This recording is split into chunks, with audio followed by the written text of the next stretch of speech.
right, book. I read it over the weekend as well. Did not finish it, but I read a good part of it. In the first 50 pages, he repeatedly makes the case that no one at Trump Tower thought they could win.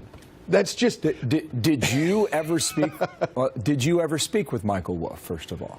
I did probably in about June of this year, so about or last year, about 6 or 7 months ago. I sat down with him for probably about 40 minutes, and it was a waste of my time. Did someone tell you to sit down with him, or how did that come about? Yeah, it was, and I sat down with him. I had really not been interested in sitting down with anybody about any book, mostly because Corey Lewandowski and I were writing our own. So I found very little value in wanting to sit with him. And look, what he has turned out. This book is it's the National Enquirer on steroids, and that's all I consider it. And I just find it to not be a very insightful book. I find it to be just full of lies. Look, let me just go to one example. On election night, he says that Melania Trump was crying in tears. It's the furthest thing from the truth. I stood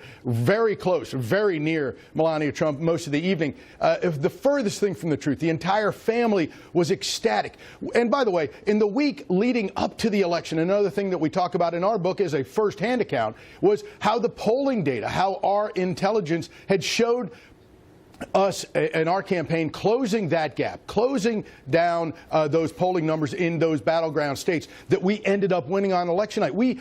Look, anything can happen on election day, David, but we thought we were going to win. Our audience knows the Friday before the election, you came to the Fox News Center, the Fox News channel here in New York, and you went to all the other networks as well. And you made that very case, and that did not appear in the book. I don't know why. But back to the question. Well, it actually. Who told you? If I could just, Bill, for 1 second. I outline in my book my little debate with Chris Stirewalt about North Carolina specifically. Yeah, that was your book. We're talking about Wolff's book. Who told you to sit down and talk to Michael Wolff? Well, actually, it was Steve and I had a conversation about it, and he asked me to sit down with him. Okay.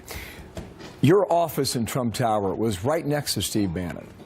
Why would Steve Bannon bring in such an outsider, let's say, to write? Well, you know what? I haven't talked to Steve about that, and I don't know why he would have allowed this guy. But let me just say this.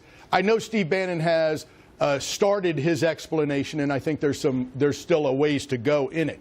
However, there are other people who spoke to this person, within the White House, within the administration, and they have some explaining to do as well. I would guess, after seeing the book, that if you don't like this president, you're going to love the book. That's right. And if you like president, you're going to hate the book. Last comment on that, I've got another thing for you, too. No, and that's what Michael Wolff did. He wrote a book to fit the narrative that he wanted. Right in the prologue of his book, this book of fiction and lies, he says right in the first pages that this is my version of the truth. He doesn't say this is the truth. This is my version of the truth. That's his words. And so you can discount